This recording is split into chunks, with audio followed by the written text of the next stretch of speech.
your recruiter is not going to even pass TSA with you, so don't let your recruiter tell you too much, okay? Hello, and welcome to another video. So today we're going to have another little conversation about my recruiter said, because I got 2 messages, okay, over the last day or so about my recruiter said. Remember that video that I told you guys? Once you get to basic training, okay, what your recruiter says does not matter. They're literally going to tell you that. They told us that. They said, okay, your recruiter lied to you, move on. So what? Move on. Because it doesn't matter. So everything that your recruiter tells you, you need to take with a grain of salt. Everything that I tell you, you need to take with a grain of salt because the rules change, okay? And the things that your recruiter's telling you might very well have been true 10, 11, 12 years ago, but they're not valid right now, okay? And I think that's the disconnect. But yeah, they're not like the same rules 10 years from now is not gonna be valid. So let's go into a few things. The first thing was someone asked me this morning about do they drug test. Her recruiter said that they don't drug test until 2 or 3 weeks. I don't know where that even came from. They did not tell us they were gonna drug test us while we were there, okay? Except when we came back from holiday block leave. I'll link that video for you so you'll know how the whole drug testing went. I also linked the other video that I did about drug testing, but they didn't tell us at any point in time that they were just going to drug test us. However, when you're in reception, they take your blood. Do we really know what they're doing with our blood? No. Do we know they're testing our blood for it? No, we do not.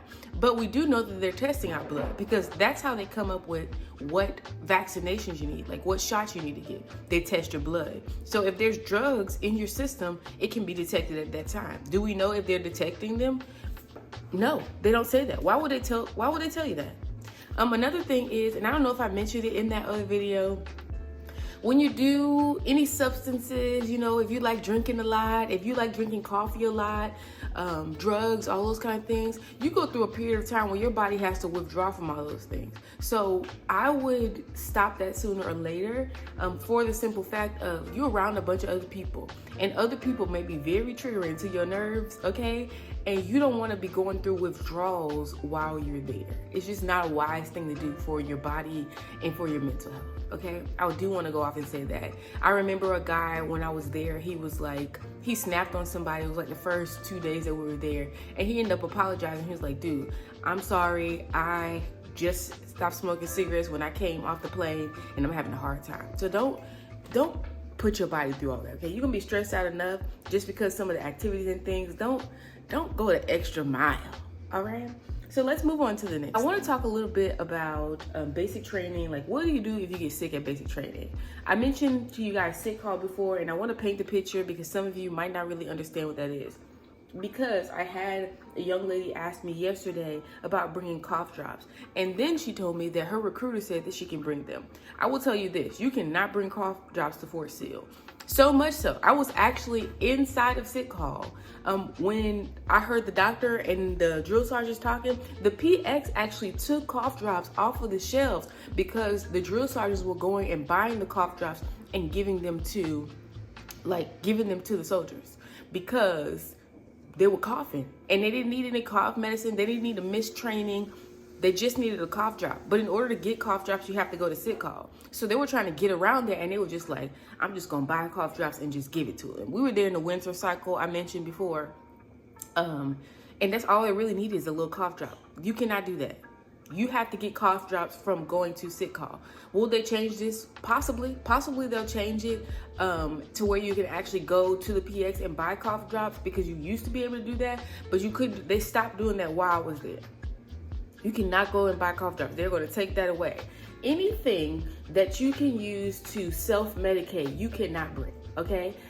You can bring things that are prescribed to you. Like if you're on birth control and it's prescribed, you can bring it.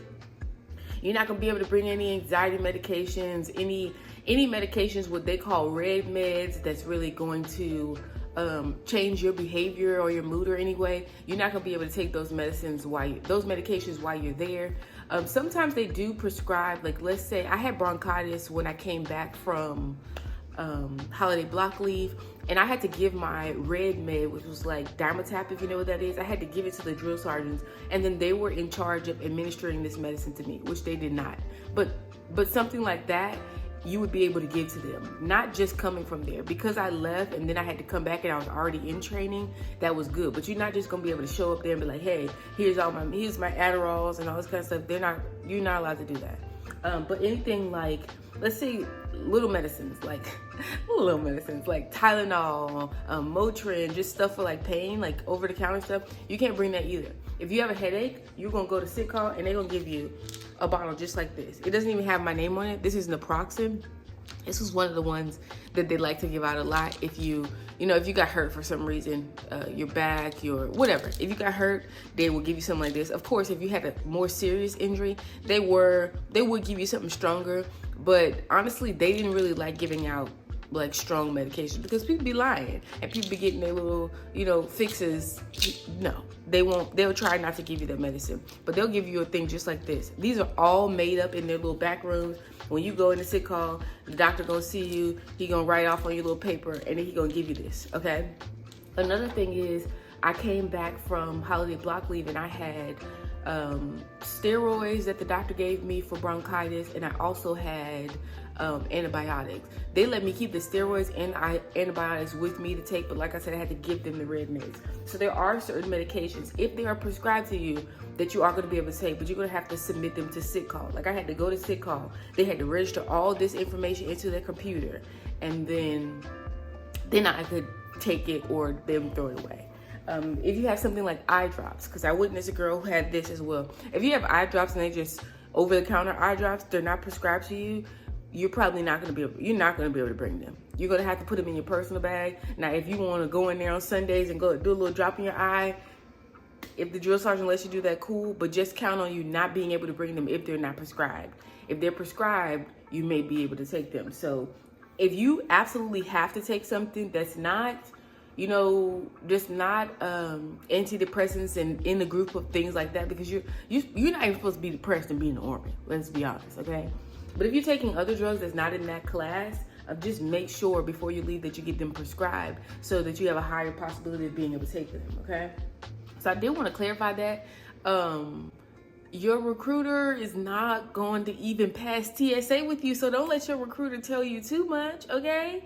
Like I said, I'm speaking of active duty. I know National Guard and Reserve, they have maybe a closer relationship with your recruiters, but even with that being said, the recruiters, a lot of them have not been to basic training in a decade. So just be careful with taking the information as like law. Their information, my information, any information, because the drill sergeants, it's up to their discretion, a lot of things. And a lot of things, even though there's still rules, it's still up to their discretion. They're gonna do what they wanna do, okay? So as always, if you have a question, ask a question, and I'll see you in the next video.